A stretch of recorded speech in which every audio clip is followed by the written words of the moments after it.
Hey everyone, it's Tuesday, it's election day. I hope you have been able to go out and vote. Um, our ability to vote is most definitely a privilege that people have fought for, and so we want to really honor that offering and our ability to be heard. And just remember your voice, it matters, and show up. So, getting in touch with reality and what's been unfolding and what's been revealed and how we are churning through time, taking a real look at, society and construct and, what's really happening is bringing up so much grief and trauma for people. And I want to just acknowledge that because I feel like this keeps coming up because it's like this, this wave of nausea that comes and goes. And I think we get to those places where we're sort of nauseated by what's happening, and then it sort of dissipates a little bit. Maybe we can breathe for a second, and then it churns up again. And so I just want you to feel into this day. I want you to feel the weightiness of this day and to really honor where you're at. Be present to how you are being affected and how it's landing in your body.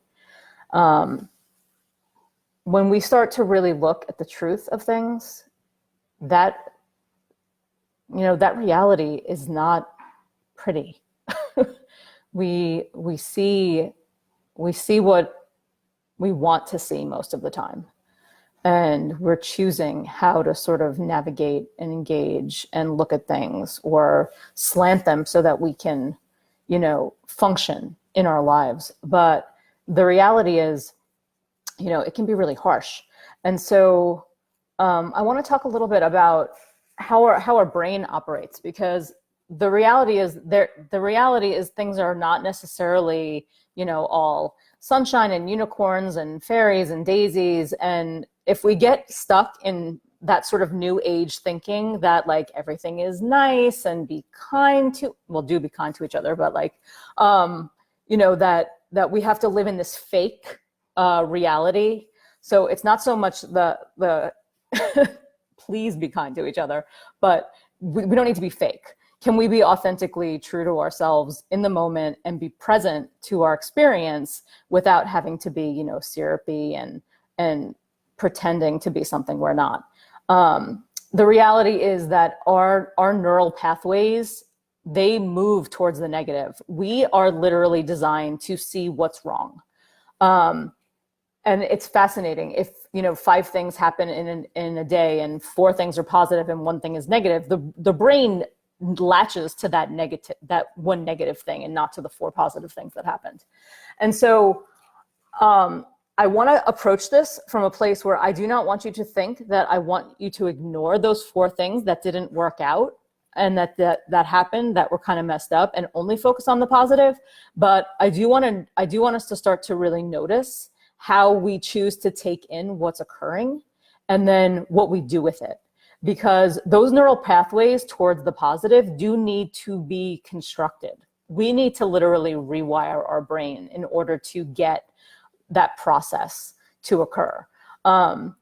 There's a lot of talk in the spiritual yoga world, mindfulness world, about sort of turning away from reality in order to get to that place of bliss, in order to sort of go to that, oh, everything is so perfect. And it's like, well, yeah, if you're floating up in the ether and outside of your body and not really having a true, real experience, then yeah, it's going to feel like a whole load of, fuzzy bliss. But the reality is that that's not real. So how can we get grounded in our presence? How can we be really true and present to what is happening in our experience? How can we pause and feel into our grief and to that sadness that's underlying that grief or that anger or that rage or whatever's coming up? And then can we feel into that place? And then from there, make the connection of, okay, that's true. But then, can we go to a place of gratitude? Can we we create that pathway? Can we create that groove so that we can at least hold that one good thing that did happen, and we can hold it in a way that it's going to support us?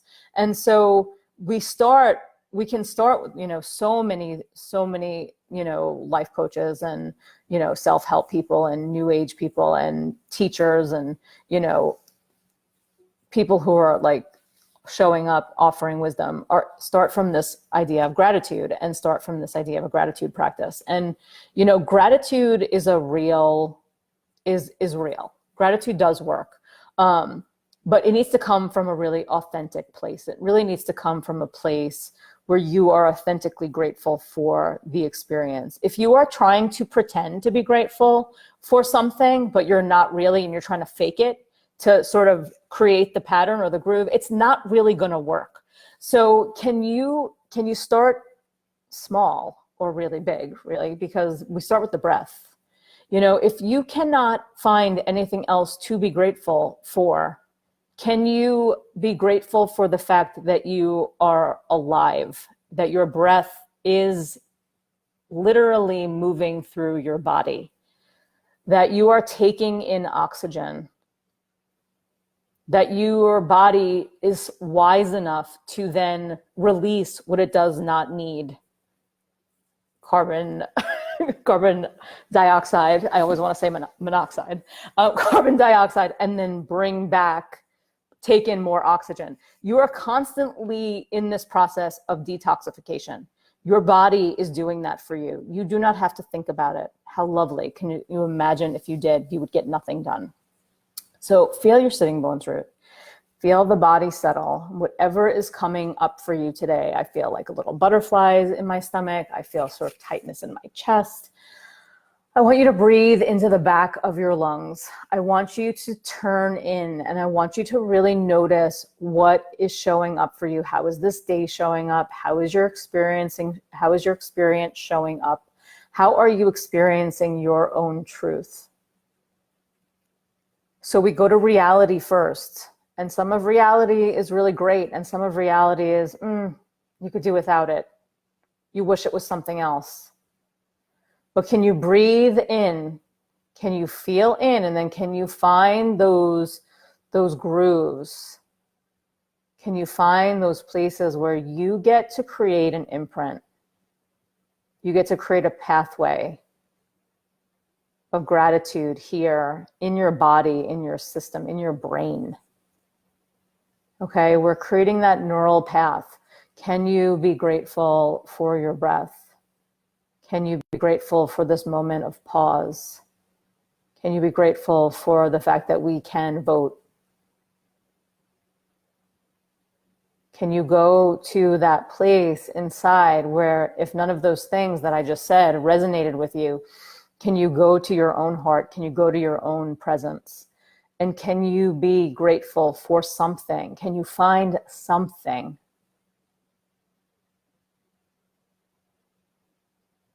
to support you in this practice? Can we start to create those grooves in consciousness that support our well-being,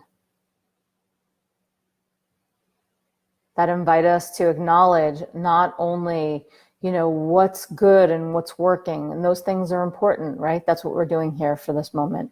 But also, can it come from the platform of that reality of, okay, this is really what's happening right now? And out of those 5 things, can I look at that one thing that did work out? And can I honor that? And can I be grateful for it?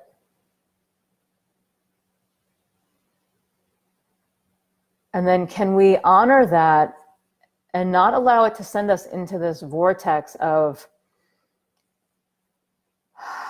pretend? Because when we go too far into this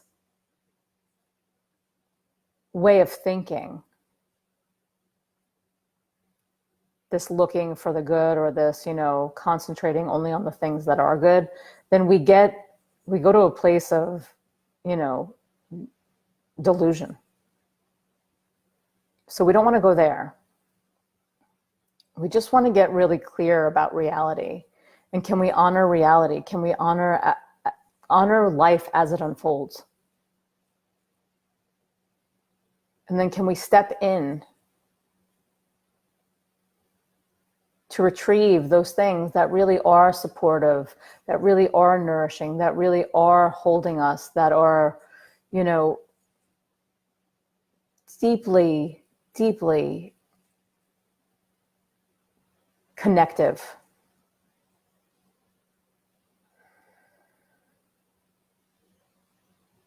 Breathe into the back of your lungs. Lean back just a little bit. Feel your sitting bones root. Let any energy that's moving through the body, let it settle down.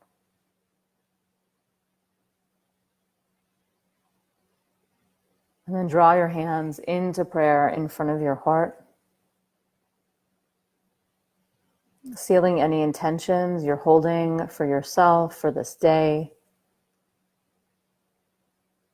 Take a nice deep inhale. Exhale completely. And gently bowing your head to your heart and to your body, to your mind, to everything that you hold here, to this resource, to your ability to create change here on the inside, and then also how you choose to engage on the outside. Namaste. I hope you have a great day, and I will be back later on this week. All right, enjoy. Go vote. Mwah.